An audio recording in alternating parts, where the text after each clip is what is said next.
Welcome back to Trifecta Airsoft Podcast. I'm your host, E-Rock. This episode is sponsored by Skirmish, Airsoft Connected. It's also sponsored by Hefe's Airsoft Solutions, a company that puts the airsoft community first. Thank you everyone for being here. Let's get to the podcast. Welcome. Thanks for having me. I appreciate it. Yeah, dude. So you're out in Cali. You're out in Tennessee, right? Yes, sir. Gotcha. Oh yeah. You might see my wife in the background over here. That's fun. I've had my wife barge in here when I've been doing these sometimes, and my granddaughter, she's come in here as well. And now I actually have a lock on the door, so because it gets a little crazy, man. She'll jump up here and climb up, and like jump in the camera, and so I mean it's cute, but we're actually watching them this weekend, so yeah. Hell yeah. So what'd you do today, bro? We had church this morning and then just got done with some dominoes for lunch. Nice. A tournament yesterday. Yeah, that's what I heard.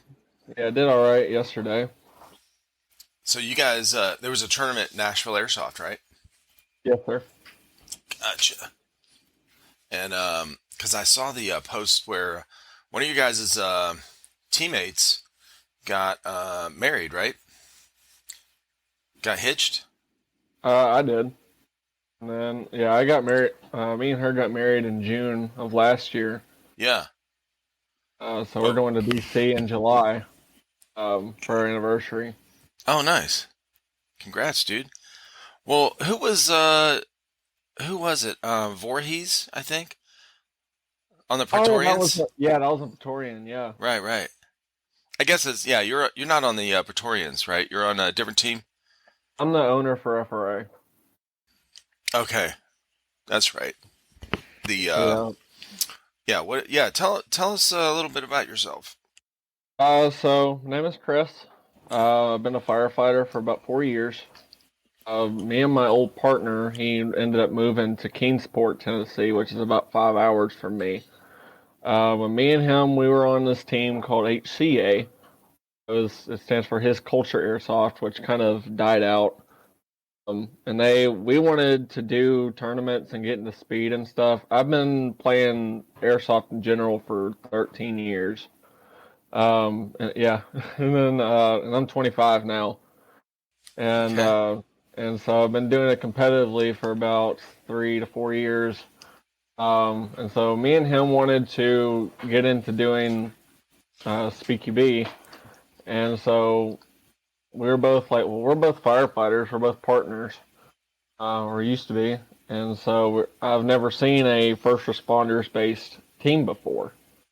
So that's where FRA came into be. And so I started the team in January of 2001 or 2021. I'm sorry. And so just been trucking along ever since. Yeah. Nice. Okay. Interesting. Yeah, I got confused. Sorry about that. I got confused because I've had so many people since recently. I've had so many people reach out to me that are in your area, right? Oh. So when I had Huckleberry on, there was like 4 or 5 people that reached out, that play at Nashville Airsoft. So all these different teams, like Praetorians, HSA, because I know Pumbaa, I know Houdini and Akimbo, and all these dudes, and so and then of course now Huckleberry, and then some people that are regulars at Nashville Airsoft, and of course you reached out. Now, is that how you found us? Because I don't think I found you on Instagram. Did you find us from the one with? Yeah, I did. Okay. So I'm also partnered with Matthew through X1. Gotcha. I'll be going up next weekend to work with that for patch grab. Okay. I also work with which the guy Matthew who's over it. He used to be on my team. Oh, and then Okay. I think you saw my live that I did a couple days ago. I was out for 2 months with shoulder. I've had shoulder issues since I started the fire department through a class I went Gotcha. through, and then I had a pretty massive blood clot to that same arm, and Oh, damn. and then I sprained my ankle and strained it from soccer and stuff, and so I was out for 2 months. The team dwindled a little bit, so I'm in a rebuilding phase right now. Um, he ended up leaving and starting another team. Um, the people on X one that wanted to play, but they weren't FRA material because they were just getting into it, and we're more of an experienced team. Yeah. So he wanted to do something for them, which I completely understand that. So, Yeah. I gotcha. Yeah, that's so you started your team. You guys pretty much just get like people that know what they're doing, basically. People that have been yeah, playing for a little while. yeah. At this point, yes. Um, Whenever we first started, we were just getting into speed. We didn't know much about it either. We were learning about it and getting tips and tricks from these other teams, like Elite before they were Elite, and Slaughter and Praetorian and stuff like that, and uh, getting our feet wet, so to speak. We were As we were getting into it, we started training new people, and that we just grown throughout the 2.5 years we were as a team. Yeah. Um, but as we've grown and stuff, and wanting to travel and do all these other things, we're more looking for more experienced people to. We don't want to go backwards and start training and bringing up again. But Yeah. if that's what we need to do, then do. So that's what we're good at doing is training new people. Well, yeah. So how big is your team right now? Like how many people you have on there that are solid, like that are experienced and know what they're doing? I'd say about 5 or 6 right now, Okay. something So like that. you have a good core group of guys that if you brought on like one new guy that really doesn't know that much or is fairly new, you could all train him pretty easily. But if you bring on like two or three that don't know what they're doing, it's it makes it way harder. Yeah, the hard thing with Nashville right now is I've always said since I've done this sport for so long, every 5 years the tables turn with paintball and airsoft. It's like Gotcha. in 5 years, airsoft is on top and paintball is down, and then it reverses. Yeah. They're like rentals are taking over the world, and all the experienced people are going to paintball. We're just happen to be in this section right now where rentals are taking over the world. Gotcha. And so, majority of the people in Nashville are new people or rentals or little or younger kids. There's no one really left that's my age or like in their 20s that aren't already on a team Yeah. to pull over. And that's a big thing with trying to travel too is like you can't pick up 13-year-olds because Yeah. they're going to think you're kidnapping them to Right. go to Indiana. Yeah. Exactly. Yeah, it's difficult to travel to a tournament without their parents, going or yeah. Right. Yeah, I could see that. Yeah, that's I never heard it put that way. Like this cycle where um the rentals, the newbies, the younger generation like just flooding the airsoft community. I think that's especially with the indoor stuff because like mil sims you don't really have that. Mil sims are you know you can have minors at mil sims, but they're with their parent. They have to be with their They have parent to be with their parents. Right. or guardian. Like it has to be. It's a huge commitment. So you don't really see a whole lot of that with mil sims. Well, as far as the rentals, right? You'll have new people, but they're way more invested because they took all these months to buy, the time and money to put into all their gear for the mil sim. I mean, you don't show up in shorts, a t-shirt, and tennis shoes at a mil sim. You know Right, what I'm right. saying? So it's a huge commitment. But yeah, a lot of the indoor fields. I mean, I guess that's where a lot of people start out, right? I mean, if a new person, they don't really know. Like, hey, we played probably the most common, right? They played airsoft with the springers in their backyard. That's what And I was gonna then say. Yeah. yeah, and then okay, where's the all right, we're a little older now. We're 16, 17. We can, buy an actual airsoft, a real gun, airsoft gun, and then, that shoots decent. Where can we go shoot? Like, where's the next step? And it's always like the indoor, or it might be outdoor, but it's like a smaller kind of venue, pickup games Yeah. and open plays and stuff. But yeah, I could see if there's not a good mix of experienced players at that field, and there's a lot of rentals or newbies. I could see the kind of it could be chaotic and kind of hard to pick out some people. Oh yeah, right. It's like when with indoor, it's like, especially when you have all these rentals and you've got few experienced people that get you out of spawn.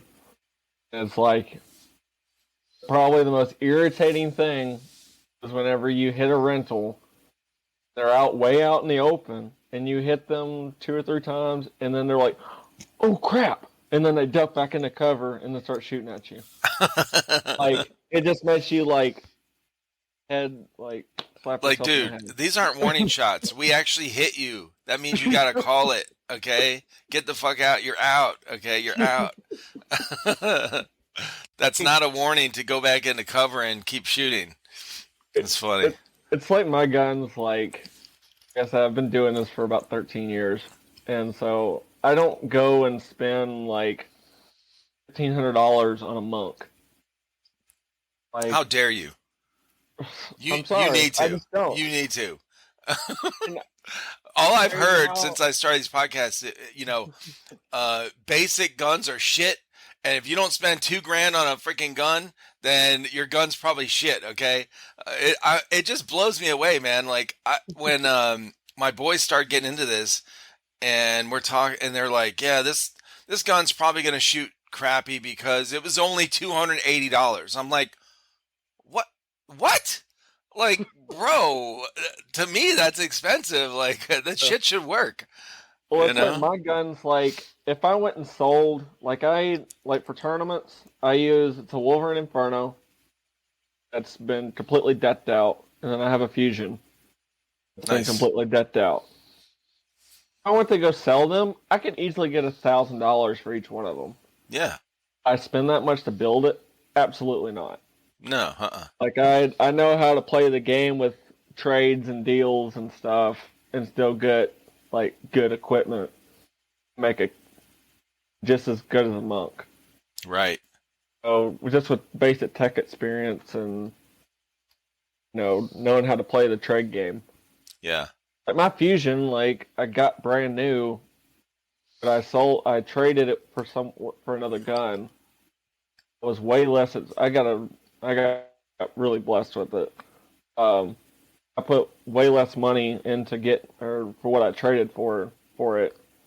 Just like because he wanted like $1,200 for this gun. Woo. Mine was maybe only worth 400. Yeah. He was willing to trade it. I was like, cool. Oh, that's wild. Yeah. Yeah, and I ended up picking him up on my team, and so I got an extra player. I got a new gun that I wanted, so Yeah. it was a win-win situation. Yeah. So We did something similar, and honestly I can't remember the gun we traded for. It was a pistol though, some type of pistol. And because we were doing unboxings and reviews, so we would do all these reviews, and then we would have people request reviews. And so we got this 50 cal sniper, replica, whatever, 6 millimeter brand or whatever. It Yeah. was really cool. A spring sniper. It looked badass. Had the big flared, muzzle brake on the end. And then we traded that for some kind of pistol or something like that. I, I think it was a fairly even trade, maybe, but I guess it really depends. I think we got a better deal, honestly. Yeah. But the guy, as far as like cost, right, for or value of the gun, but the guy he had a bunch of pistols already, uh, and he wanted that particular sniper. So it worked out great. But yeah, the trade thing can be really cool. And the cool thing too was it ended up he was local to us, and we were able to. He was about an hour and a half away.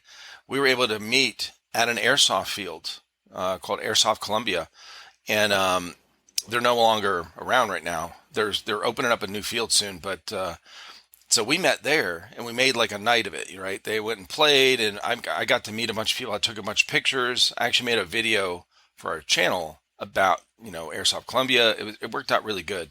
But yeah, sometimes those trade things can be great in airsoft because it's not necessarily the equal dollar amount that you're going to be trading. It's whatever is most valuable to that person.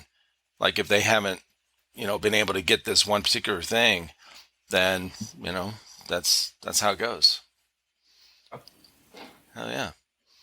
I like to try out like whenever I go on vacation a lot. So of Okay. course when I go on vacation, I've got to find the field.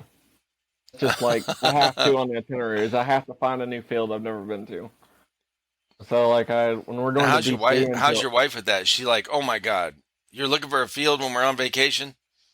she's really cool with it. I've tried to get her into it as well.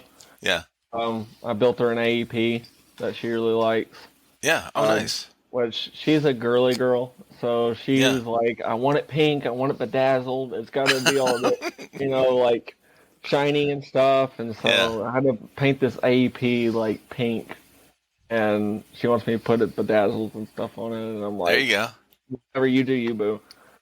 And when we go to DC in July, I've been to Ballahack before. Okay. I went for Rev 10, and I've Oh, got an nice. Amoeba. Yeah, I've got an Amoeba Striker that I custom painted. I've actually got it in the closet if you want to see it. Yeah, absolutely, man. These are show and tell, bro. Let's go. Yeah. So this is an Amoeba Striker I got from Georgia, Nice. and I got it signed by Swamp Sniper while I was there. Oh, nice, dude. But I custom painted it is because I went for Rev, and it's like a post-apocalyptic event. Right. I painted it like red and black, and so I Yeah. put this like custom dragon head on the stock. Whoa. How'd you do that, Yeah. bro? Cut out a How'd you do that? stencil. Yeah, I found a picture online and Yeah. just cut it out and put it over it, and then Oh, spray painted over it. dude. It turned out really Uh, good. Like the lines, the edges are really crisp. Damn. Okay. and there's like leaves on it and stuff, so it looks like a. I really like it. I never use it anymore, but there's a big leaf on the other side. Yeah, But, very cool. and then I actually have a G36 that was made by JG. They don't even make it anymore. Oh That shit. brand, that company doesn't make it anymore. No, we got one. I think we had one JG. It was I think it was a shotgun. Did they used to make shotguns or something? I don't know. Maybe. I think it was like really really early in our channel, and we got it, and we were looking up the brand like we didn't even know. And it was yeah, it was like this really stubby like a short sawed off type of shotgun that fed from the bottom, and the shells we got. Yeah, I think that was an JG. Hmm. Yeah, I got this G36C off of Amazon. This was 10 years ago, Yeah. and so I bought it. I ran it as an AEG for a while, and I never tried to never use it because I kept having wiring issues. Mm. And so then whenever I got into being competitive, uh, I was like, I want to get into HPA, but I'm like, I want to be unique. I'm like, What's something that you've never seen before, HBA before? And so I'm like, I've never seen a G36 HBA. Mm. So I put an Inferno in it. That's now, I ended up taking out the Inferno from my G36 and put it in my tournament gun now. Okay. Um, which I've got that in the closet too. Yeah. So this is my G36. I've also custom painted this one too. Dude. You're yeah, I think you got some talent there, bro. And I like double stacked leaves on the top. It's hard to tell it from this, but It and looks good. Matt Demo, he came down to Nashville. Okay. I think it was either last year or the year before. Nice. And I showed it to him, and he was like, "Yeah, this same gun was his first gun when he started. Nice. Same brand, everything." Right. So I got him to sign it. Oh shit. And that, yeah, Oh, that's cool. yep, yeah, it's right there. Yep, I see it. Yeah. So I Shout got him out to sign Demo, this. man. For real. Yeah. And then I met Jet Desert Fox Okay. in Kentucky, Nice. and he signed my Fusion for me. Dude, that's So cool. Hell yeah. I like getting signatures from famous people. Yeah, for sure, man. I have So, do you know Jammer Actual on Instagram? It's yeah. the guy that plays Call of Duty Ghost. Oh yeah, You know, yeah, the yeah. Call of Duty Ghost and his dog. Yeah. Yep. Call of Duty Rex. So he was at Okay. SS Airsoft Yeah. for the Call of Duty event, and I met him down there and had him sign one of our airsoft guns. Yeah. There you go. Hell yeah. Yeah, that G36. I put the Wolverine in it. I got a M4 adapter for it, so I could run M4 Mads in it for tournaments. Yeah. That thing was a headshot machine. People Oh hate shit. did that gun. Hell yeah. So are you originally from Tennessee? You grew up in the area that you're at now? Yes, sir. So, originally grew up in a small town called Charlotte, Tennessee, which it's in Ditson County, which is about a 55 minutes to an hour west of Nashville. Yeah. I lived there all my life. In 2012, my house burnt. And Oh shit. so, yeah, it was the summer before my freshman year of high school. Oh damn. So, I was out on crutches from a broken heel. My house burnt. So, um, that happened. And then my dad almost passed away from blood clots in his lungs the same year. Um, Damn. and so, after that, we moved to Ditson, and I've been here ever since. Yeah. Damn, that's crazy, bro. How'd you break your heel? I don't even remember, to be honest. Yeah. Well, my worst injury was I had a stage 4 dislocation of my kneecap. Uh, Oof. so my patella was 90 degrees to the left, Ugh. about 4 hours, and they gave me fentanyl at the hospital. Yeah. Knocked me out, and I came back about an hour and a half later, and it's still the same way. I'm like, what are these people doing? I'm like, What? put my lead back in place, please. What the hell? Jesus. Okay. That was from soccer because I used to be a goalkeeper. Because I'm 6'6". Okay. So when I play speed, I'm obviously a home player. Gotcha. But my training with the fire department, I've learned if you take like a normal chair, like a wooden chair that you'd sit in, Like a kitchen chair or something? like a kitchen chair or something. Yeah. The small space underneath a normal kitchen chair is about 12 inches. Okay. I can get through that front of a kitchen chair with an air pack on, like a big firefighter air pack thing. I can squeeze through the bottom of a chair with all my gear on. We have to Whoa. learn to get through very, very Jesus. small spaces with Yeah. no room at all. And so, yes, I'm 6'7", but I can play snake easy. Done it before with guns all the time. So, You People can lay tell it me really that low. Yeah. tell me all the time. They're like, "You're too tall. You can't play snake. You can't do this. You can't do that." And I'm like, I tell people all the time, like new people that want to get into it. I'm like, Yeah.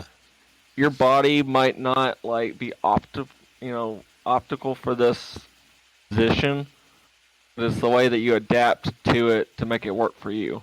Mm-hmm. So for me, yes, I'm tall, but I've used You're tall and things thin, so you can lay down and right. disappear. Right. Yeah. That's cool. So Hell yeah. Dude, that's 12 inches crawling through that with packs on. Yeah, that's not easy to do. another drill that we have this big wooden box, and it's the whole inside of it's covered in wires. They're like all mixed matched and everything Oh, in the right. box, and we have to be able to get through that box. All Oh of my our gear God. on, and we do it blindfolded. Oh, that's crazy, bro. So I know some of what you're talking about because um, running electrical wire, like flipping houses, you do everything. So you do Oh, drywall, paint, electrical, plumbing, like, pretty much everything. And so crawling under a house and you've got the plumbing lines, drain lines, all that stuff. And you have to, sometimes they're too low to the ground. So you have to crawl over them. And then yep. so you're squeezing, in between the top and then over the drain line, like, and then there's cables running through there. Some houses, bro, have like just a bunch of cables running through because they had, with all these different services over the years, they'll run new cable lines. They don't take the old ones out. Now you got shit running all over the place, and so it is difficult. And then you're dragging your tool bag with you to work on shit. So it's oh yeah, or you're running wire, so you're dragging wire under there and trying to feed it up through the holes so the guy can put it in the box. And yeah, yeah, I get it. That's how my old house was. Me and my dad used to have to go underneath the house and do all kinds of stuff, and it was tight. So Yeah, it is. Yeah, it's not pretty either, man. There's cobwebs and mud sometimes if the plastic's worn out, and dead squirrels, and who knows, dead yeah, varmints that tried to live under there and got trapped. And we hell had yeah. a call once where like someone had a fire that was in the flooring of a trailer. And so Mm, me and my pastor at church is my new partner. mm, And so me and him had to go underneath the house, everything you're talking about, to try and yeah. find where this fire was in the middle of the flooring. Oh my God, that's crazy. And talk to my dad is the chief where I'm a firefighter at. Oh shit. Okay. Yeah, he's been doing it for about 34 years. And Damn. yeah, Yeah, he knows and, he knows what he's doing. and so he's upstairs up in the house, and we're talking to each other through the floor Yeah, to figure exactly. out where this is at. Uh-huh. Dude, that's crazy. Okay. So, Yeah, the craziest thing that we found, like demoing some of these houses, was one house. We found three kind of unique items. Okay, and this was all in the attic. So we busted out this. We took out all the walls. We knocked this thing down to all studs. We took every wall out, every ceiling out. Like everything was bad. And pretty old house, had a lot of water damage. And so this was a 2,200 square foot house. Okay, so it was a lot of space. Well, the one attic part right above the living room, the main living room, when you walk in the front door. So I'm knocking the ceiling down, and of course leaves and dust. Of course the insulation and stuff, but a bunch of big pack of leaves and stuff, dried leaves and everything. I'm like, oh, something nested up there, right? So then a dead squirrel falls out, dried up, and then there was the old vinyl records. Okay, so the little ones, the 45s, the 45 RPM ones. So one of those fell out, and it was like Motown or some kind of like R&B kind of vinyl. I nice. was like, oh, that's cool shit. And then a 70s porn mag fell out. Okay, 1970s porno mag fell out, and then a pack of poker cards that were like 1970s porn. So it was all naked chicks on this deck of cards. So I took pictures of all this shit. I was, it was just funny, man. Finding all this old stuff in this one house where all this stuff came out. Oh man, that's funny. Yep. We haven't found any dead bodies yet, so that's a good thing. Yeah, that's a good thing. Yeah. Now, what got you into? Well, I was gonna say what got you into firefighting, but obviously your dad, right? Yeah. Okay. And you saw that and you were interested. Like, do you have any siblings? I'm an only child, actually. Only child? Okay. Yeah. Okay. Yeah, I had two previous chiefs before my dad became chief to try and get me to Gotcha. join, and so I do that volunteer, and so I could get called out at 3 o'clock in the morning. Yeah. That's why us firefighters we run off of coffee. Yeah. Oh, for Like, sure. we don't have blood in our veins. We have coffee, Right. and so you get a call at 3 o'clock in the morning, get off that call, and then have to go straight into my actual job. Yeah. And so I'm like, I'm gonna have to have coffee. And which my actual job is I'm a pharmacy tech. Okay. I always tell new people I meet, I'm like, I run into burning buildings for fun, and I deal drugs on the side. So And then you go shoot people at night. yeah, Oh then I go Lord. shoot people on the weekend. Damn, you sound like a legit criminal, bro. All right. That's crazy. I'm like, So yeah. how'd you get into that, the pharmacy thing? Actually, kind of, it fell in my lap. I've always been interested in the medical field. Yeah. Dad's also a paramedic, and so my dream was actually be a physical therapist with a nursing bachelor to fall back on. Gotcha. Mm-hmm. And in Tennessee, it's one of the hardest degrees to get into because there's only 4 universities in the state that take it, and they only take about 20 students a year. Jeez. And you have to have like a 3.8 GPA to even be looked at. Gotcha. And me having the background that I have, I'm not book smart. I'm street smart Mm-hmm. or hands-on smart. Right. So tried EMT school twice. The first time I got screwed out of my license, and there was a big fraud and forgery case against my instructors. And Oh my God. nobody got refunded, and no one got their license, and it was a whole big Holy deal. shit. So how does that work? Like now did you when you were going to the class, did you learn you learned all this normal stuff, Yeah, but they were just your teachers weren't licensed or something? they were licensed. The problem was so one my instructor wasn't even there the first week of school.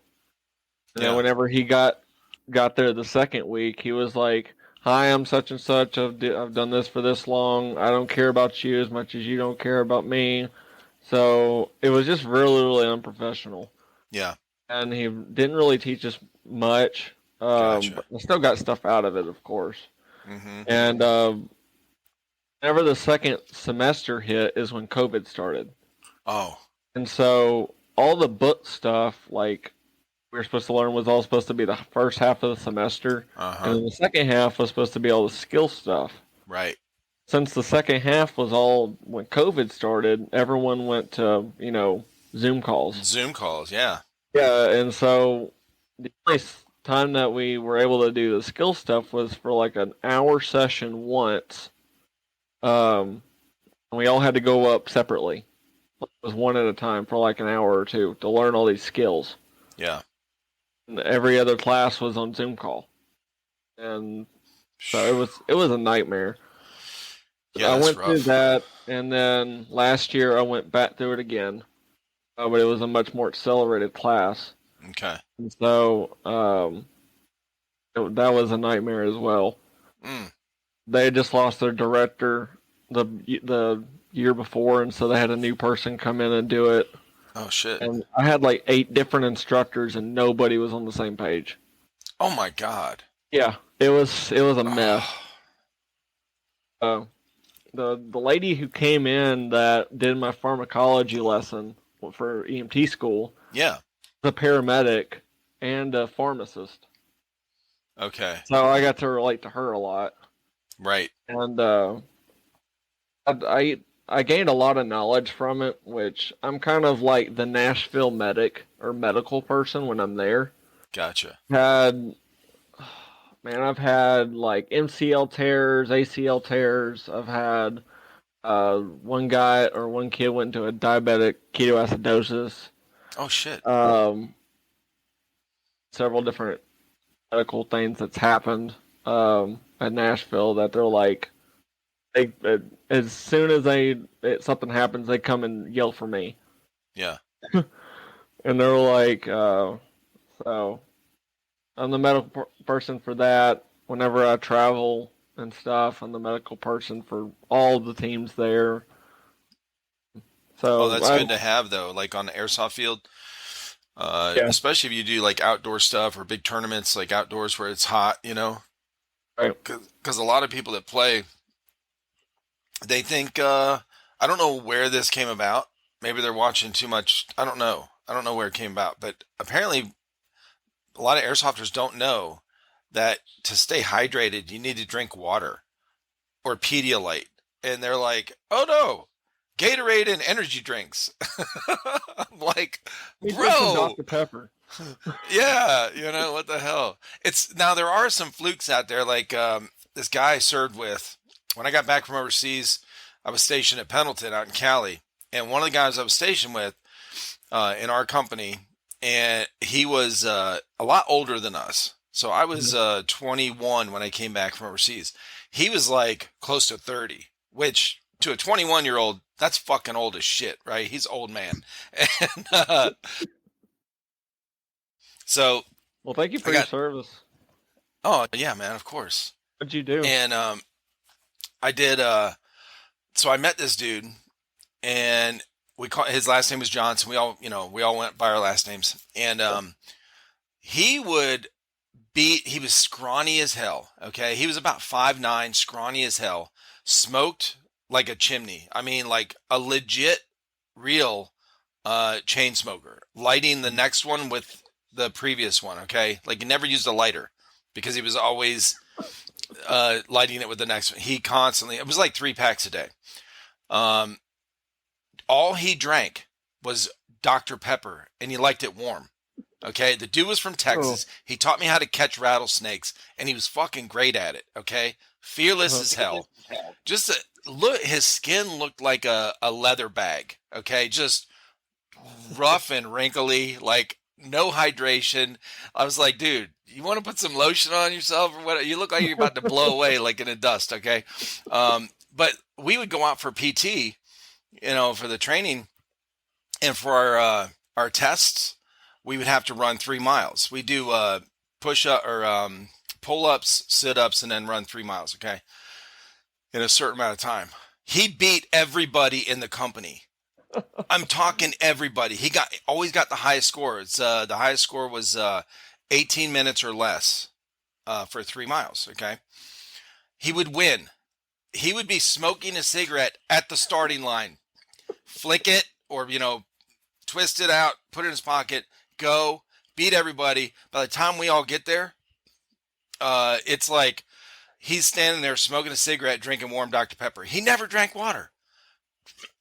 He never fell out of a run. Like he never had heat exhaustion. I don't know what the fuck was up with this dude. He was like an alien. But yeah, so you do have some people like that, but that's super rare. Most people, when they go on the airsoft field, what I've heard all these stories is they think, oh, energy drinks. Oh yeah, it'll give me energy. I can do all this. And after like an hour in the field, they have all this gear on that they're not used to wearing. The sun's blaring down on them, and they're about to fucking pass out. They're like seeing spots, and they can't hardly, move around because they had like a fucking donut for breakfast, an energy drink, and they didn't drink any water the previous 2 days. It's so crazy. So it's good to have somebody like you out there on the field to take care of these dudes that don't know a lick about, hydration. right. It may like my normal like I drink so much coffee. Like caffeine doesn't affect me with like energy. Yeah, same. So like for me, like my daily routine is when I work at 9 to 5:30 at the pharmacy. I wake up in the morning, I get my bowl of oatmeal, have my coffee, 3 Java chip Oreos because it's the best Oreo on the planet. What is it now? It's a Java chip Oreo, so it's Java like chip Oreo? so it's got like an Oreo flavored cream filling Yeah. inside, and I have that twice a day. And like I'll have the second one is I get home from work and it's like my relaxing me time. Yeah. We gotta have me time. Of course. So, but that's my norm. And then I'll have like a Dunkin' Donuts like large coffee like right before Gotcha. work. Uh-huh. Okay. And Hell I'll yeah. drink water throughout work. Yeah, for sure. Yeah, So it's funny, man. Now, have you do you play mostly indoors or do you kind of switch it up? Do you play Milsim at all, or have you ever played Milsim? I've never done Milsim. One of my buddies that he's big into it, and I just never have gotten the chance to do it with him. Um, I mostly play indoor, but I'll switch it up depending on the type of year. I'll go and Gotcha. I'll play at our outdoor field in the spring or fall. Yeah. Because the wintertime in HPA just does not work out. Well, Mm. summertime it's with a dye mask. It's just super hot. Yeah. Which I used to wear like the classic old school like goggles and a mesh mask. Yeah. And the last time I did that, I got my eye shut out. Your eye. Yeah. Well, it didn't get shot out because you don't have a glass eye, do you? Oh. Oh, okay. Well, like so what happened is like like Did it between the mesh ricochet mask, inside? yeah. Oh So you know how shit. there's that gap, like itty bitty little gap in the mesh mask and the goggles. Yeah. So someone from my left shot me like right here in the side of the nose, Yep. my nose, and went into my goggles and hit me in the eye. And Dude, that's so crazy. yeah, and so my eyes are naturally blue, and so my right eye was blue and my left eye was brown. There was a What? blood, yeah. So my there was a blood clot and the Oh, like coloring a of my blood eye. blister. Yeah. Yeah. And Holy so shit. as soon as it happened, my eyesight went completely black I'm sure. in my left eye, and I have a right lazy eye with double vision. Gotcha. So everything I don't even use it. Oh man. Because everything I see with my right eye, it's blurry, and I see two of it. Holy shit. Really, with like tournaments and stuff, if I shoot right-handed, it's kind of a cheat code Yeah. because I can see you before you even see me. Oh, Jesus. Yeah. And so, So, yeah, damn, bro. yeah, my eye went fully black and then fully white. Yeah. And then they put me on a eye drop called atropine, which it dilates the pupil all the time. Okay. Clot that was, or the blood clot that was in the coloring of my eye to dissipate. Oh, okay. And so I was stuck on bed rest for a week. Mm-hmm. And it sucked because my good eye was affected. Back at home, and I can't watch TV. Jesus. I can't look at my phone. Can't text anybody Bro. because both eyes are now blurry. Everything I'm looking at is blurry. God dang. So, yeah, it was rough. Yeah, that's crazy. I gotta say, I think, when you see these shows or movies or even like, you hear about stories where somebody's has some kind of handicap like that, like a blind or they're deaf or something, or you play these games with your friends, like, all right, if you had to choose, which one would you rather lose, your hearing or your sight? And nobody ever wants to lose their sight, bro. Like it is, is 100% the worst when it comes to that, as far as, between those two. Yeah. So now, how long did it take for your damaged eye that got shot? How long did it take for you to be able to see? About a week. Okay. Damn. No, that's an adjustment. Yeah, and so a lot of people, when it happened, they were like, "Why do you keep doing this?" I'm like, "I deal with Karens on a normal day basis. This is my stress relief. I'm like, is letting out that It's inner funny. frustration on other people. Listen, Is bro, my with that week that you were the week that you couldn't see, your wife's probably like, "Can you please stop pissing on the floor? Okay, the toilet's right here." No, I didn't even know her yet whenever that happened. Oh, okay. That was about 4 or 5 years ago. Gotcha. Happened, but I was Yeah. like, yeah, I'll never do that again, and that's why I always wear a dye now. Yeah, So, so the couple milsims I've been to just as press, um and my boys have been to a bunch of them. The Third Coast Airsoft, one of their mhm. big requirements is full seal strapped glasses or Yeah, goggles or whatever. But and they check them.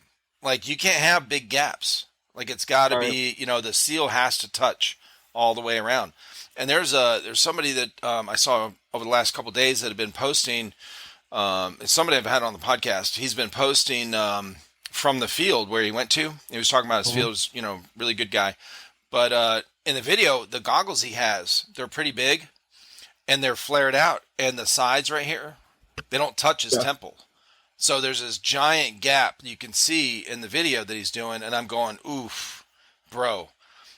Like you think, okay, it's a 1 in a million chance that a BB is going to find its way from this way into this big gap, right? right. And it will.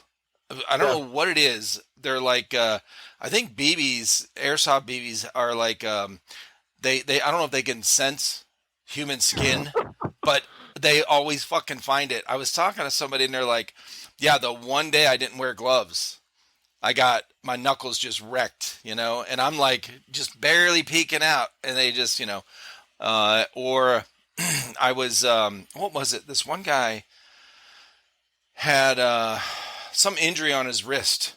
It was like from where the glove stopped and the just this 1 inch spot of where his skin was exposed is where uh, he got shot, and he had this big thing or some grenade or something went off, and it was so yeah. Like I would not take chances with my eyeballs when it comes to that. I know the fogging issue is a huge issue. yeah. And X fog is a lifesaver for a lot of people. The X Mhm. fog system, but there's a couple options out there. But dye masks, I think, are probably hands down one of the best, quickest, easiest option for safety. It covers your whole face, big viewing area for your eyes, right, for your vision, and they've got vents up the top, so it doesn't fog up as much. Right. Yeah, they're good. And you can get them custom painted. So, Rogue Customs. I don't know if you follow him Yeah, on Instagram. yeah. He's I got some love his work. badass paint jobs. Yeah. He does. Hell yeah, dude. So now, how did you meet your wife? So I've known Kia for about 5 years. Okay. So I met her through Matthew, who you're going to be doing the podcast with. I think the 17th or 18th, I believe. Oh. The guy that's over at Swan. Um, Oh, okay. I've known him for a while, and we used to go to two different churches, and we would always meet up at Cookout. It's a restaurant, and Fuck yeah. Shout out Cookout, bro. We love Cookout here too. yeah, and so we would go to Cookout after Wednesday night service. And that's how I met her. And Oh, I've Matthew Trimble. Yep. yep, The 19th Friday. Yeah. Okay, go ahead. and so I had liked her for about 2.5 years. Yeah. She had nothing to do with me. She wanted nothing to do with me. We were friends and stuff, and And then we stopped talking for about 7 or 8 months, and then she saw me at the store, and then we started hanging out again, and we would hang out for like till 3 o'clock in the morning, like every night for a Yeah. couple weeks. And she was like, uh, you know, I know you used to like me. I don't know if you still do or not, but like, I don't want anything to, to go further. I know we've been hanging out a lot. If you start feeling something, let me know. And I'm just like, gonna come out and just expose it. I'm like, yeah, yeah, yeah. I agree with you. Yeah, no, Right. no, just friends. And so we started still hanging out every night, and she said something. I don't remember exactly what she said. She said something about like any girl would have, or I'd be lucky to have a guy like you. Mm. And this was at like 1:30, 2 o'clock in the morning.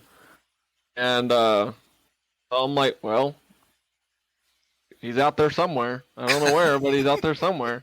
And she's like, Let me yeah, think. yeah.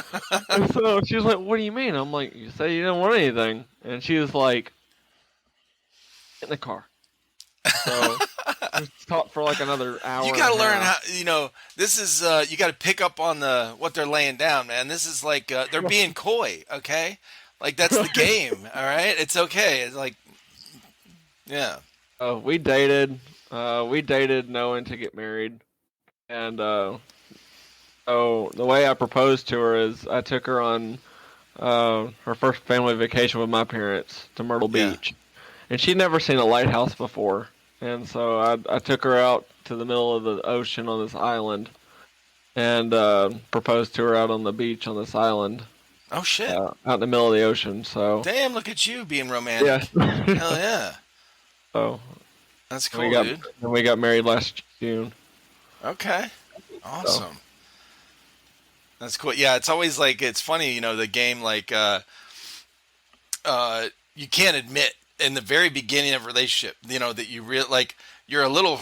Most people, it's that. Oh, I don't want to TMI your somebody, chance, right? yeah, Yeah, or ruin your chances. like oh, no, I really, really like you. Like oh, why? Like we just went to dinner, big deal. What the hell?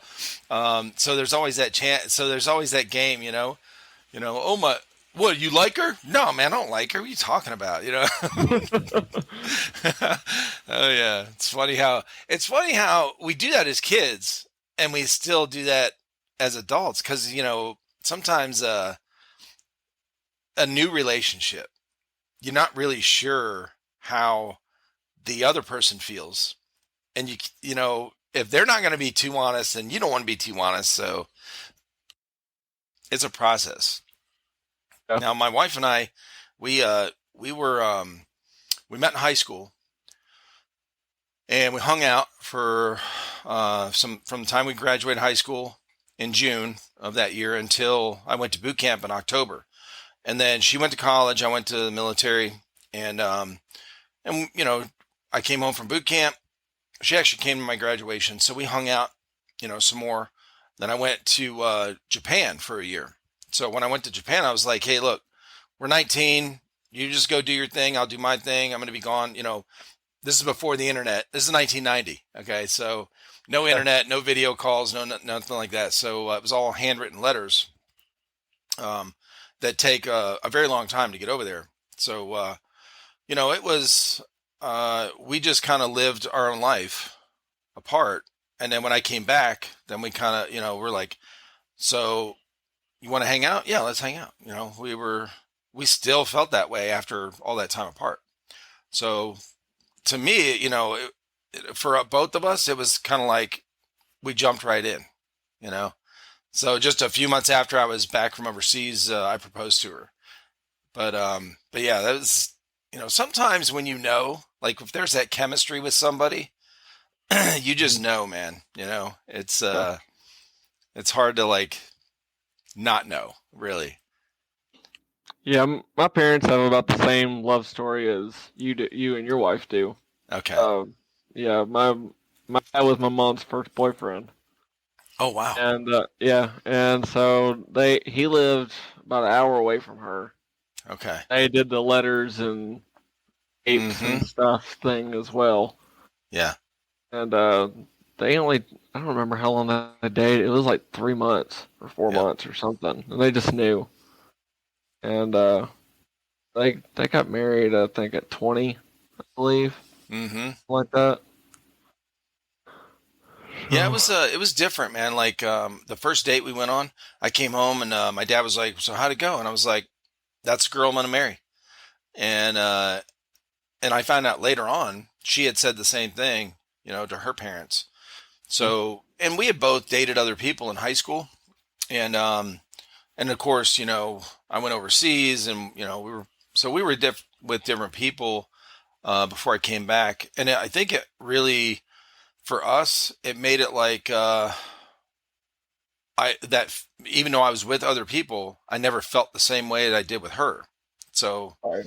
and you know, it's not like oh, it's this, you know, this perfect relationship. We still had flaws, like we still had things that we disagreed on that, you know, we weren't perfect. We're not perfect for each other, honestly, but it was enough. Like there was enough good to just everything else didn't matter. So we just Right. figured it out.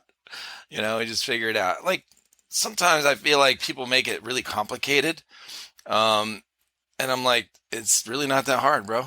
Like just just go all in, and you know, if you feel that chemistry and you feel, you know, I guess the hard part is if the other person doesn't feel the same way, you know, it's whatever. But Yeah. yeah, it seems like back then, like what you're talking about your parents, you know, we also, you know, our parents did the same thing, and it seemed like people kind of followed that trend a lot easier or a lot faster. Yeah. Whereas now, seems like they're like, man, I've been on Match.com for like 2 years. I can't find anybody I want to hang out with. I'm like, damn, you must be picky as fuck, bro. You need to try something else or something. I'm saying, quit being so OCD about somebody. I don't know. Holy Some shit. Christian mingle or some farmers only. I don't know. Oh, that's crazy. I know. I've heard so many weird things about all these different dating apps. I used one time.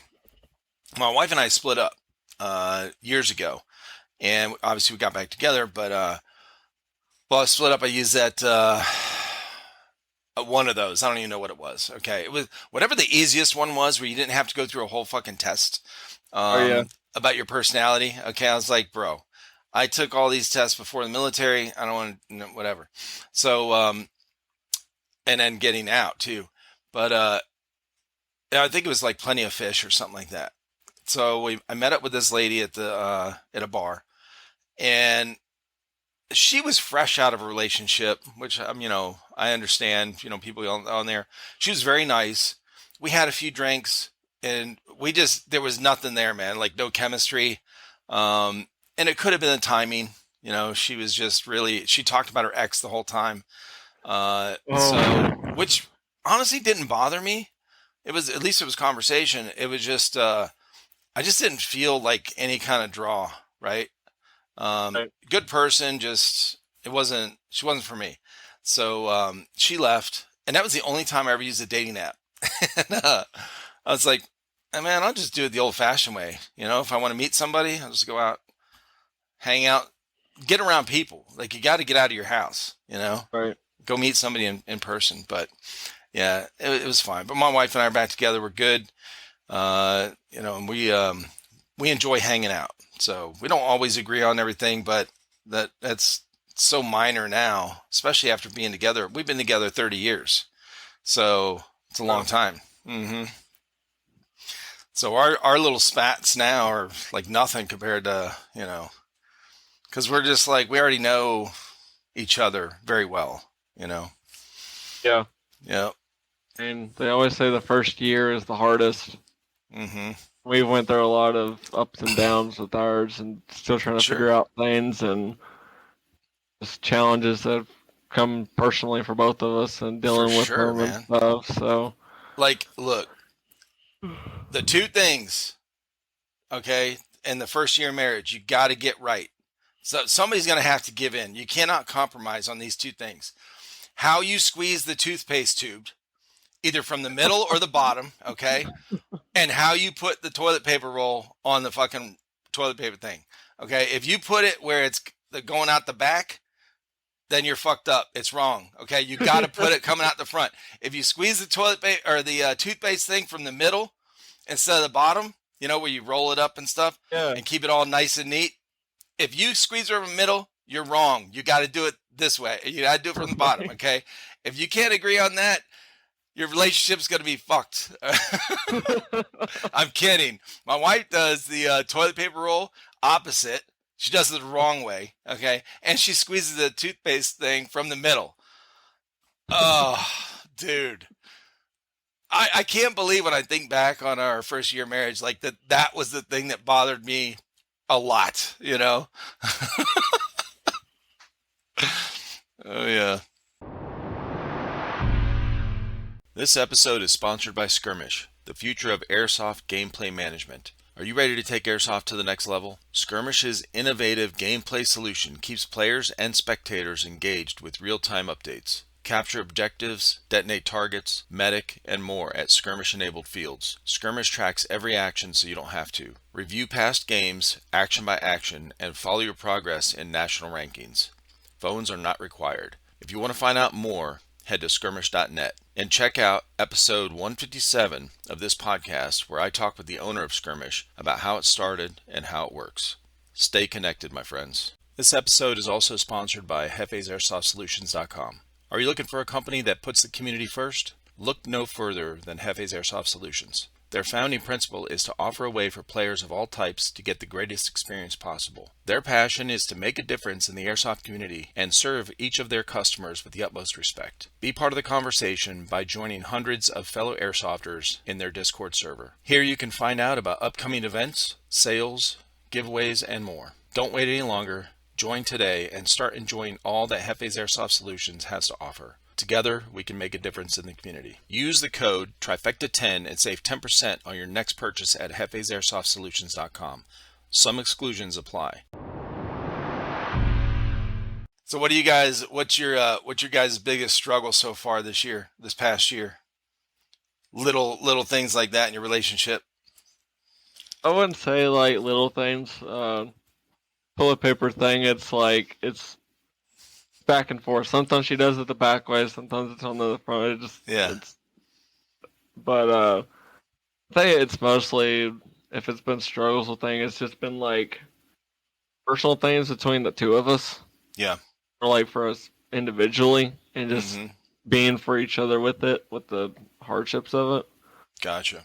With me, like what I've been going through with my shoulder and the blood clots, and I deal with anxiety stuff, and they put me on a drug called Prozac, and it basically, the first 2 days I was on it, it was almost like I was high all the time, or like I was like bubbly and happy, right? And I didn't care about anything. Yeah. And so I would say whatever I wanted to and not care like what I said. But you said it in a happy tone, so it was all good. Well, the first 2 days it was, and then after that, like, became like an emotionless zombie. Didn't care about anything. Wow. And so, like, I was more blunt. I was getting angry faster. Gotcha. And then as I continued to take it, it just got worse and worse with symptoms, and so I stopped taking it. And so we had a guy. I've never taken that before, but we had a guy that we worked with years ago in one of the factories I was at, and he was really depressed, and then he got on Prozac, and when he come into work, we started work early, and he got on Prozac. Same thing. He was really happy. And we always he would come up and start talking, and I'm like, damn, bro, you're in a good mood. He's like, yeah, man, I had Prozac Delight for breakfast. I said, okay, yeah. But it wore off then. It didn't keep helping you? Yeah. Yeah. But with the blood clot, I'm on Xarelto, which is the blood thinner. Yeah. Or it's an antiplatelet. And I'm on that for the next 6 months. Mm-hmm. So when I get shot and stuff from airsoft, I'd bruise easier and thing. But it's no big deal. I mean, Dad when he almost passed, he got diagnosed with factor five, which is just a blood clotting disorder. So he's on Coumadin the rest of his life. Oh, okay. They tested me for that since I had this blood clot, and thank you Jesus, I don't have it. Gotcha. So that's good news. Yeah, yeah. Uh, Okay. Yeah, Little those, I stumbles in mean, the road. yeah, well, I gotta imagine too, man, your job, like firefighters, most of the time firefighters, your EMTs, you deal with a lot of other traumatic events besides just fires. Like Oh most of the yeah, time, there's not a whole lot of fires like constantly. There's more car wrecks or, accidents and stuff that firefighters deal with that, not just putting out a fire. So those kind of things, I would imagine, take a toll on if you can't, process it afterwards, like have some way to, release or whatever, like, you play airsoft or you have, a hobby or something, like if you let it get to you, it can probably cause some dark moments for you because it's not it's not easy to carry that around. Like if you can't let it go, yeah. images and stuff. So I mean, I've grown up in the EMS and like emergency world all my Yeah. life. Um, I'm not saying it doesn't bother me. Because of course you feel bad. Well, right. And for me, I've went to several DOAs, Mm-hmm. which are passed away on arrival to the scene. Right. Um, or dealt with people passing away in the ER when I've done stuff in the ER. Yeah. So I mean, I realize and I've known from a young age that passing away is it's part of life. Absolutely. So Yeah. it doesn't bother me that bad, Mm-hmm. because I know it's part of the job. Right. Um, but just how you handle it, Yeah. really. My buddy that I grew up with, his name's Eric as well, and he went in the Army. I went in the Marine Corps. He got out. He did 2 years and got out. And when he went back to our hometown, he became a fireman. And he's been a fireman since then. So it's like 30 years in the same hometown we grew up in. And now when I got out, years later, and went back, and I worked in a factory for a handful of years, and then I was looking into being a firefighter. I took the test and did well on that and everything, but I I backed out because I had little kids at the time. Him and I worked. I would help him on side jobs. So he would do like on his days off, he would do landscaping shit like that. So we hung out, and I was asking him, "Hey, so you guys have a lot of fires?" I didn't realize this is. I mean, I was pretty naive to that field. Um, I didn't know that firefighters were on the scene of most car accidents. A lot of car accidents. I didn't realize that. I don't know why I didn't think of that, but I was like, so if you guys don't have fires, you guys just sit around all the time? He's like, no, man, we go to car wrecks all the time. Like that's probably a majority of what we do. And I was like, oh shit. So when he's telling me about like some of the accident, he said the worst ones are when little kids are involved and they're dead in the car. He said those are the most bothersome. And that's when I knew. I was like, I don't think I want to deal with that, honestly, with going home to my kids. Um, so that's when I was like, yeah, I'll just keep working where I'm working. But Yeah. yeah, it's I think too, when you are exposed to some of these situations, have you seen like you said, it doesn't bother you. Uh, I'm pretty much the same way. Like I work well under pressure. So I've been Mhm. on scenes where people have been, injured and dead or whatever, and it doesn't bother me even after. The only one that bothered me, was my dad. A tree fell on him, and so that bothered me 30 days after the event. Yeah. Like I was complete I guess, shock or whatever, taking care of my mom and sisters. And then 30 days after is when I broke down. But I was, most of the stuff, events like that, I don't, never really, I didn't think too much into it. I just handled the situation at the time and then didn't really, ponder it afterwards. It was like, oh shit, I'm sad for this person. But you see those pictures where cops or first responders are standing by an accident or a suicide victim or whatever, and they're like talking to each other and they're smiling, right? And somebody takes that out, that hasn't been in this field, takes that out of context, like, oh, they don't care. It's not, if you say, like you said, it doesn't bother you, it doesn't bother me, it doesn't mean we don't care.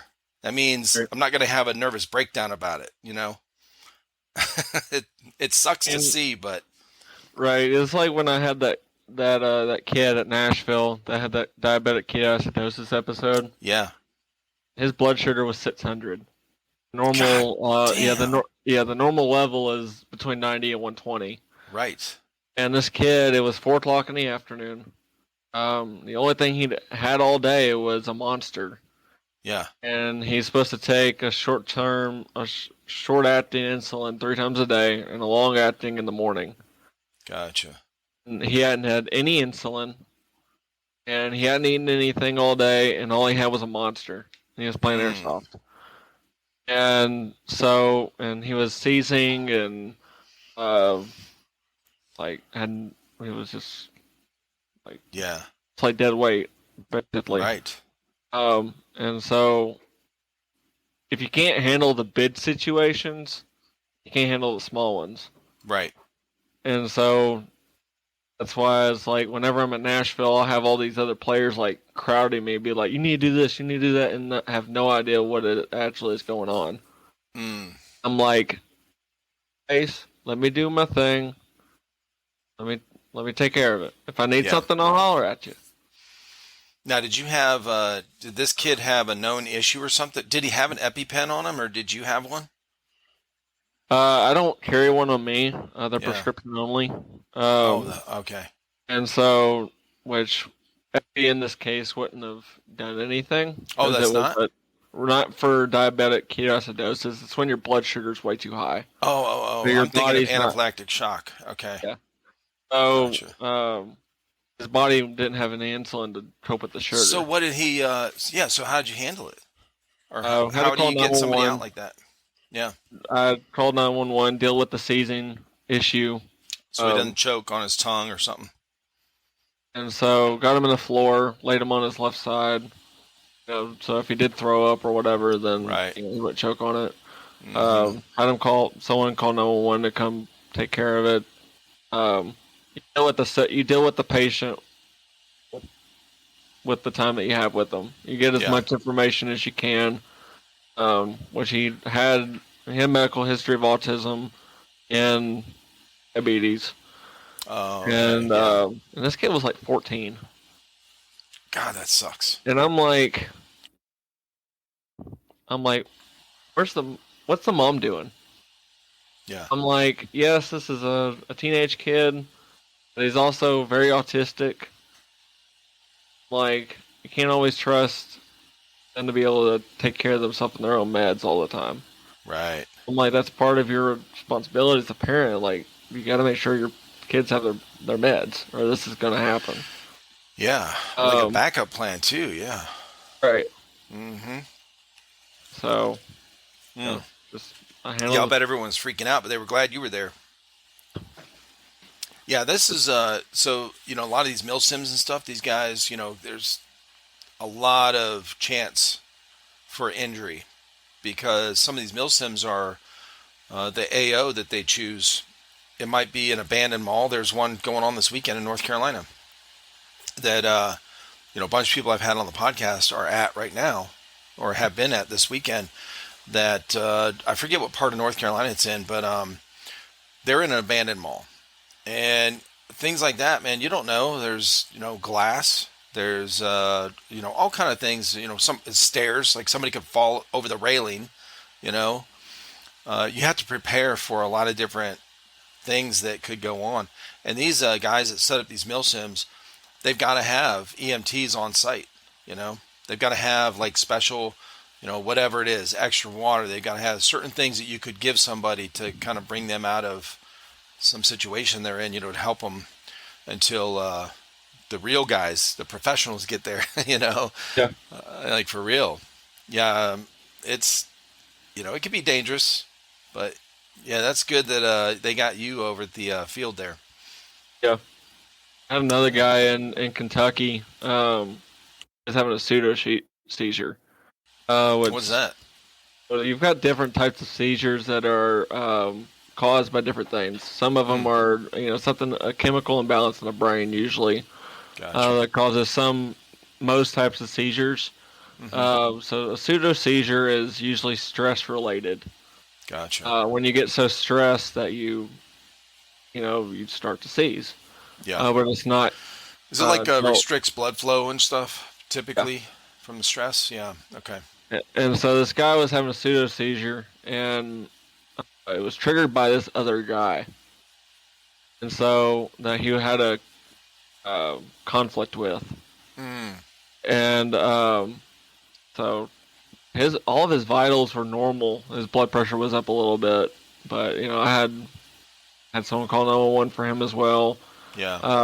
But I tested all his vitals and stuff because I have my own bag with stuff I can do Oh, vitals with to at least get somewhat I of was an going to idea. ask you that. You take like a first aid something with you? Yeah, I've got my own medical bag and it's got bandages and blood pressure cuffs and all Gotcha. different types of stuff in it. And so I'm like, I got him calmed down. Once I figured out it was a pseudo seizure, because of just how he was acting. I got him calmed down. His vitals went normal, all back down to normal. Oh, okay. And so I was like, since you have a history of this, I'd like someone to get you checked out. Okay, that type of thing. Yeah. But he was all right. It was just getting him calmed down, and the biggest thing is like my dad always says, like more like detectives, Yep. because we get a general idea of what the call is, but we don't. Uh-huh. It could be. There's been multiple times where we've gotten calls for something simple, like person fell down Mm, and then be in respiratory distress or be beaten up on the side of the street or yeah. whatever, or it'd be completely opposite or different of what we were told it was. And Right. so we have to figure out why something happened and all kinds of different Oh, things. there's all kind of stuff, man, that most of the general public don't know. Like I had a friend that they were out on a boat on Lake Norman, North Carolina. Fell off. I don't know if he was unconscious, but somebody he had a vest on. He had a life vest on, but his head was he had sucked in some water. Okay, and I mean he didn't die, like but he was unconscious. So they pumped the water out, right? Got him to choke it up, and it was like literally a matter of the whole process was just a couple minutes. Okay, but it was like one gulp of water, but inhaled, right? And but because it sat in there, so they bring he's fine, no big deal. It wasn't like, oh, he died and now we had to bring him back. It was like just a really fast interaction.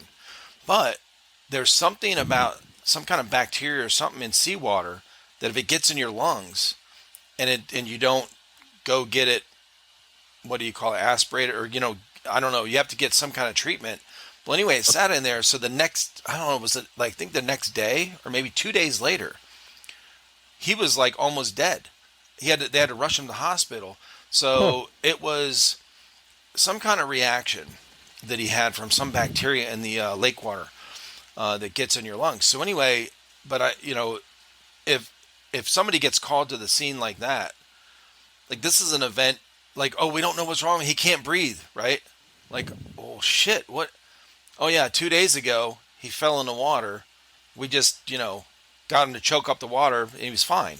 He was totally fine. He acted normal all day, and like it would be really hard to figure out what what the hell's going on. It was like two quick stories, but like my dad, he would help me with different scenarios for EMT school, and one of his calls he had was complaint of an earache, Mm.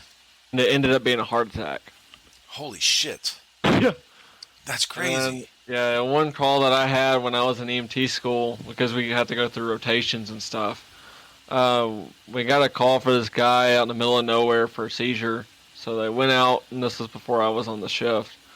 And he refused to get transported. And then I got on the shift, and the first call was the same guy, but right down the street from the hospital.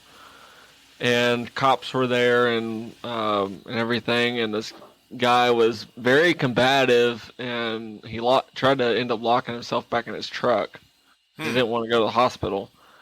Long story short, they got the guy to the hospital. They intubated him, put a vacuum tube into his stomach, and because they didn't know why he was seizing, Yeah. and the doctor said that they put enough drugs in this dude to kill him, still seizing, and they gave him like a he's still here. There he goes. Um, they gave him like a paralytic, like the top dose of a paralytic. They gave him as much seizure Huh. meds as they could. Um, but he had actually swallowed like the vacuum or like suction that we use. It's a gallon container. Like thing was completely full of meth that he had swallowed. Meth? Holy shit. Oh my god.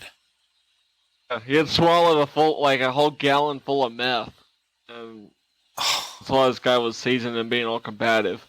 What the was he trying to he's trying to get rid of bags of evidence or something, just swallowing it, and then I all the don't know. bags dissolved. Holy I don't shit! know. Because I can't imagine. I mean, that's like eating powder, bro. Like it just gets dried up in your mouth. Like how are you even gonna shovel that in fast enough to get that much in your system? God dang, that's so crazy, bro. People, when you hear these stories, I mean, there's so many people on the planet. You're gonna hear some crazy shit happening. You just never know. But Right. there's, dude, that's wild. Okay. Like, people always talk about Narcan. Narcan is the overdose like cure, pretty much. What is Narcan? I think I've heard the word, but I don't know what it is. Narcan, a lot of people they use it for overdoses, Oh, um, and so it's a nasal spray, or you can do it through injection. gotcha. Thing is with Narcan is you can actually overdose on Narcan. So what is So Narcan supposed to do? Make you vomit? a lot of people think that with Narcan, so a little pharmacy lesson for you, I guess. So, like the way that like narcotics and like these like cocaine and fentanyl and stuff like that works is in your brain or on your pain receptors, almost like a pocket, like a U-shaped pocket. Okay. And so what these drugs do is they come in and they attach themselves to those pain receptors in that pocket. And so Narcan, what it's supposed to do is it's supposed to come into the system and knock that off the pain receptor. Mm. Which really what it does is it restores your respiratory drive because when you're overdosed, you can't breathe. Oh shit. But yeah, so it's supposed to restore your respiratory drive. Okay.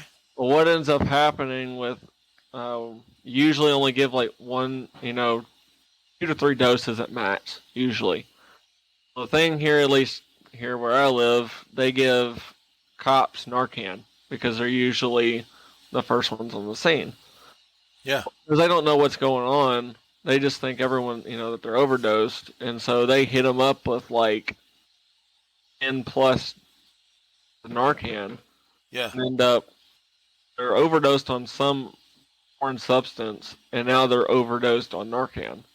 Holy shit. So now we got to deal with that. So So what's the how do you treat Narcan overdose? You give them that same drug back, like if they're If you give them Narcan for meth, then you give them too much. You just give them a little bit of meth. I don't remember the I don't remember the antidote for it. You probably Yeah. could give epi for it, um, Okay. and just keep the patient stable. Yeah. Which that doesn't happen that often. That happened a lot more often whenever Narcan first came to be, Mm. which is now required by doctors that when they give narcotics, like after surgery, if the patient's already on like maintenance narcotics or benzos, which is your Xanax, Ativan, Mm. stuff like that, Yeah. because mixing benzos and narcotics is a no-no. Gotcha. People do it anyways. And so if you're already on those types of meds and then they give you a post-surgery narcotic, then they're required by law to give you Narcan. Oh, Um, Decision whether they want it or not, but right. required to at least prescribe it. Okay. I could talk drugs all day. Airsoft and drugs I could talk about all day. I mean, it's interesting to me. I've always been fascinated with the medical stuff. I think the science part of it. I always liked the like how what is it called? Not physics, chemistry, right? Like everything in our universe, in our bodies, like some of the most important I think the secret to life or whatever is, the like the long term, like longevity and shit. It's chemistry. If they figure out these combination of things, down on a molecular level, that they can put together, it makes the miracle drug or whatever. Like how with water, like drinking water over the last 10 years or so, 5 years, it's been really popular to have these alkaline, whatever, boosted or whatever waters Like and high pH. pH Yeah, water or something. pH Yeah. balance. Yeah. I don't understand it. I just like it. I like that there's people out there that understand chemistry. Like it's just it's fascinating to me. How all these different things um, mix and match and different whatever, you can create. I mean, obviously some bad things, uh, Right. but some really good things as well. So I don't know. It's been so anyway. I'm interested in all this, and obviously the medical field uh, is based on pharmacy, right? All your pharmaceuticals are based on chemistry. So they got to get the mix just right. It was always fascinating to me. Here's something really basic that I think most people don't think about is something as simple as ibuprofen. Okay, now for me, and I bring this up because it's such a good thing for me when I need it. I don't take it very often, but when I do need it, that shit has worked flawless since like the 90s. Okay, when I got out of the military, if I went running, I used to go running with like a backpack and plate carrying shit on, like in the woods. Okay, I was still in that military mode, whatever. I sprained my ankles a lot. I guess just the biomechanics of my hips are, my feet land or whatever. I was just prone to that my whole life, and so I was very used to it. It hurts like hell, but Oh yeah. it hurts at the time, and it really, really hurts the next day after you've been off your foot for a good 10 hours. So ibuprofen has, even back then, like it's been a miracle drug for me. I don't like painkillers. I don't like how they make me feel, but Right. ibuprofen has always been a really good thing. And I'm thinking the amount of hours and manpower it took and tests that it took to find this thing or create this thing that does such a really good job at what it's supposed to do. At least for me, and I'm sure a lot of other people. I know some people that doesn't really do that much for them, but and it doesn't. You can take it and still eat whatever you want. Like it won't react to anything. You can still take other things. Like it's not going to kill you instantly if you drank a whatever, like just a soda or it's just wild how they figured out something that can can fix this issue, even temporarily, and or give you some kind of temporary relief. And it's so powerful that way, but it doesn't make you feel like you're drugged. Like it doesn't have a narcotic effect.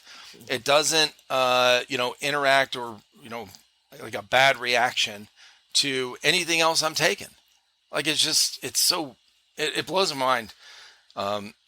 It had to be a lot of tests to come up with that shit. Yeah. So I appreciate that side of medicine, so anyway, I'm interested in it.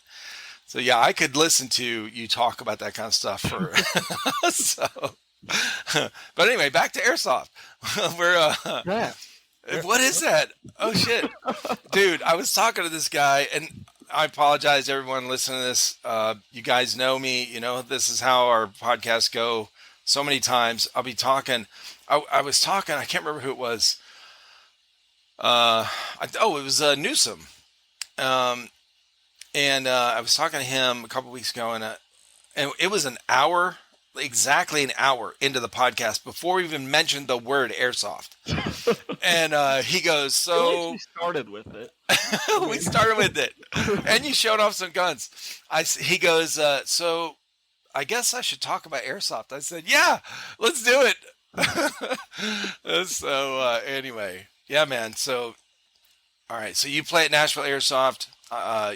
You're the EMT there. You got your own team, FRA, which is what again? First Responders Airsoft, yeah. right?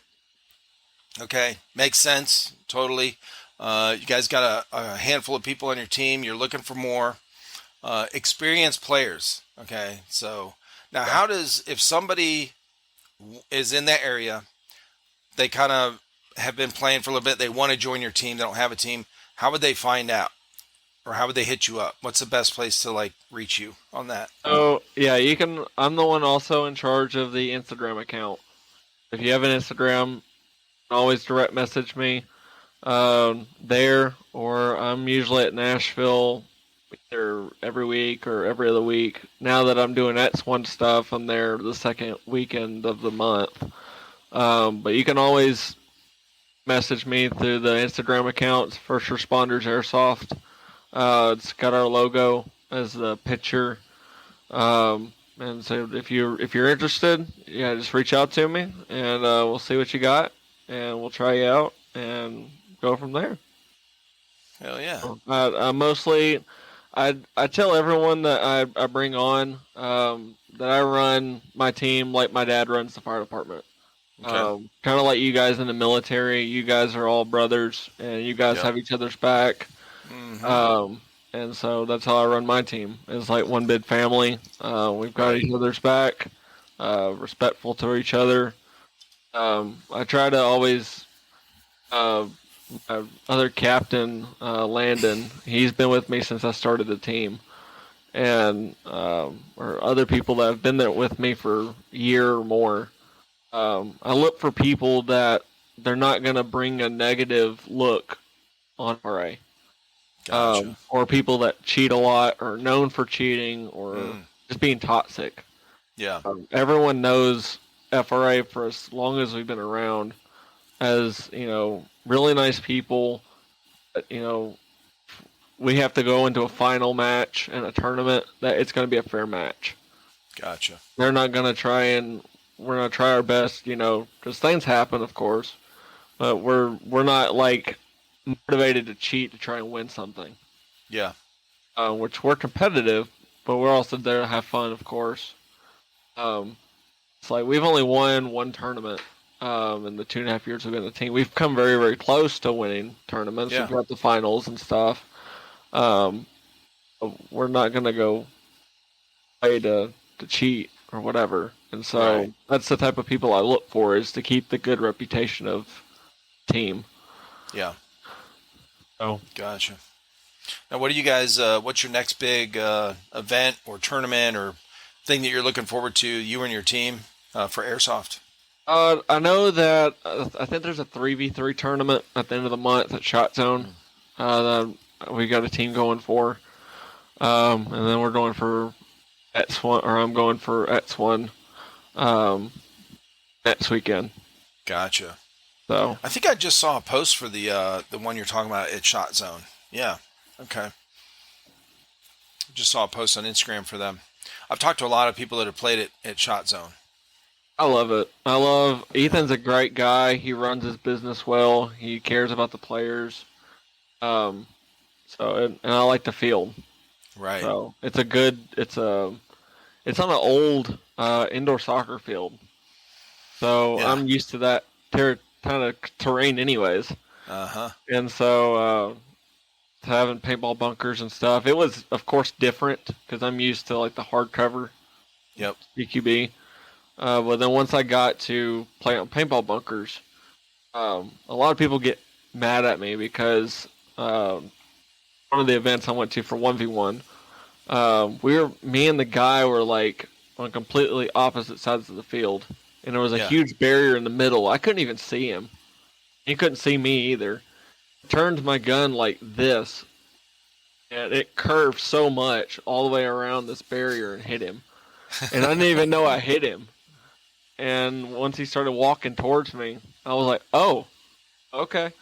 And so with these Oh, that's paintball wild. bunkers, like I can easily just like curve it around a Dorito and Uh huh. hit people. And I've heard of so that before. Just if you're hop up, you just you could make it curve if you turn your gun sideways. hmm the Shot Zone. When I started these podcasts, I started talking with people that play the indoor. A lot of the speed stuff. The When I first heard about it, when I went to their site and I saw I went to their Instagram page and I saw the field, like pictures and videos of the field. I was like, holy shit, man, this is so different than yeah, all these other indoor fields that I've seen because number one, it looks professional. Because most yeah, indoor fields, they're pallets, plywood, like shit like that. Like it's plexiglass. Obviously I understand. Plexi is a thing in tournament or in the setup, but it's they don't look as bright. Like they're all dark. Like most of the fields I had seen, they were all dark and dingy looking, and just all this old wood and structures that were real basic like that, hard structures. And then Shot Zone was paintball, barriers, and then really bright, yeah, turf on the ground, green, colorful, bright indoors. I know when I was talking to Pumbaa, he said when they first opened up, the you couldn't really see where your BBs were going because it was so bright. So what they did yeah, was paint the wall, I guess, like at a certain height, like all black, like a yeah. black strip around the wall, so you could, most people could see their where their BBs are going. Yeah, yeah, it looks like a really cool place. I need to talk to Ethan because we've talked about Shot Zone on this podcast at least 50 times, at least. Hell yeah. That they had NSL there, Right. and I don't know if I should disclose a lot of the background stuff that happened with that. You saw, But well, I kind of, we've already talked about it on the podcast because it was just the confusion with yeah, like the refs and of course the teams and stuff that didn't know that they were up, next. And there was because I watched it, I watched the live stream of it. So there were times when one team was up and the other team wasn't even there, yeah, on the field. So I do know about some of that. People have already talked about it, is what I'm saying, basically. yeah, So it's not. I mean, you seem like a kind of guy that's not going to be like. And this goes for anybody. When you're talking about something, you can. Almost everyone on here has been very respectful about some of the. If they've ever brought up anything, any kind of drama that has affected them or their team or a certain event that they were at, they've always been very respectful on how they talked about it, yeah. and that's always cool. I think that's a good thing. But yeah, there were some issues with that, and I figured there would be because it was the first one that they were having, over here in America. That and you've got NSL guys, which are from Europe, all talking in one language, and then you've got U.S. Yeah. refs. They're not even on the same radio channels, so they're not even communicating to each other. Yeah. Right.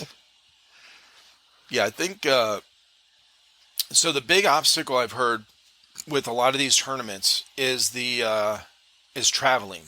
So you'll have, NSL started in Shot Zone, which is in Indiana.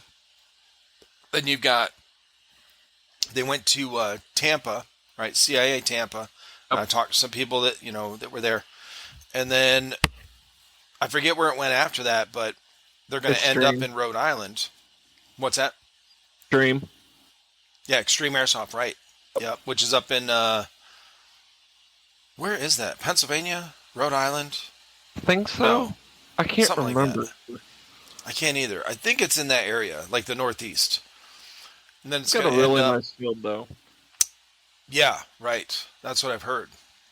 So, and a lot of these teams, they can't just stop what they're doing and travel. Pay for travel to these, that many states away. Get that kind of time off of work. It's a huge expense, right? A very big expense for these teams. So it's I understand that now.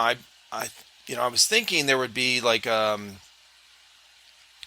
maybe like a bunch of local tournaments throughout the country, like once a month in that same spot. Let's say CIA Tampa would have an NSL tournament once a month, um, while at the same time, Shot Zone is having one NSL type of tournament at their place on the same day once a month that these other guys are having, and then whatever teams are local to them, that's where you kind of have your bracket, like, okay, these guys won against these guys, just like in our regular sports like football. I mean, Ohio State doesn't travel to California, right? They don't travel all the way across country to play a team out there. No, that you have divisions and you play in your region. And Right. so I thought maybe it would be something like that. I think that would be probably a better way to do it, where teams like yourself would be like if you had an NSL tournament once a month at Nashville Airsoft or really close to you, you'd be like, okay, we Yeah. can prep for this, give us something to work on. But when you throw in, okay, we'll play here this month, and then next month we're going to play, in New York. Like, you're not going to go from Tennessee to New York. No. It's like a 13, 14-hour drive by itself, plus Yeah, hotel right. for butts per team to play. Mm-hmm. I'm like looking at least a grand Yeah, on play, so. yeah, yeah. Well, you guys, yeah, that's good, man. You got some stuff to look forward to with your team. You got some good stuff going on. You're growing your team, and sounds good. Yeah, looking forward to it. So, tell everybody again where they can find you guys online. Yeah, so you can find us on First Responders Airsoft on Instagram. The logo is just our logo, or the picture is just our logo. If you ever want to talk to me about anything personal or team related, or just have general tech questions or whatever, you can always just direct message me and I'll get right back with you. I won't leave you on red. and, but yeah, a shout out to everyone that's watching today or will be watching later. And I love all of our supporters and sponsors and everything. And I really Awesome. appreciate you having me, man. Oh, It's for really good sure, to man. finally meet you. Thank you. Yeah, great to meet you too, man. Speaking of sponsors, who you want to give a shout out to? Take one, blowback, Hefe. Um, FA's and Airsoft Solutions. Hell yeah. yeah, so Awesome. I try to get a sponsorship through or a partnership with 511 Tactical. Gotcha. And I tried everything under the sun to try and get in contact with them, and it just didn't work out. So Keep trying, man. You'll get there yeah, eventually. Yeah. because they supply all the uniforms for Metro Right.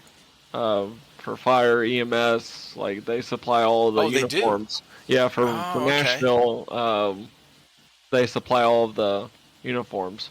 Nice. Since Who was I'm I a talking to? firefighter, then You might know somebody actually out in your area. I was playing. I play Division Two, the video game on Xbox, and I play with a handful of guys from Praetorians and HSA. So Pumbaa, Code, Houdini, and a handful of others. Somebody, one of those guys on one of their teams just got sponsored by 511 on their oh team. I really? can't remember. Yeah. Shit.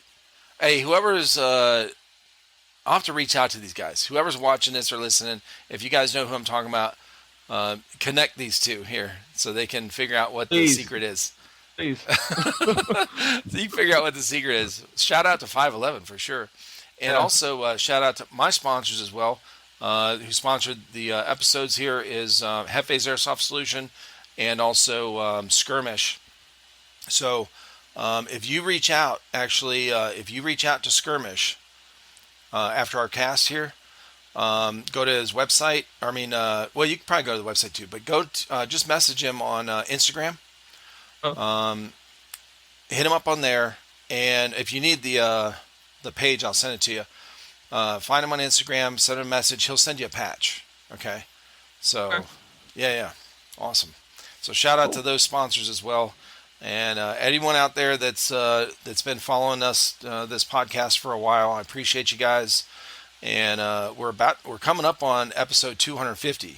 So yeah. So it's a big deal for me, and of course everyone I've had on here. So I appreciate very very much, and I appreciate your time today, man. I appreciate you coming on, Sir. and yeah, you enjoy the rest of your day, and you guys have a good rest of the weekend.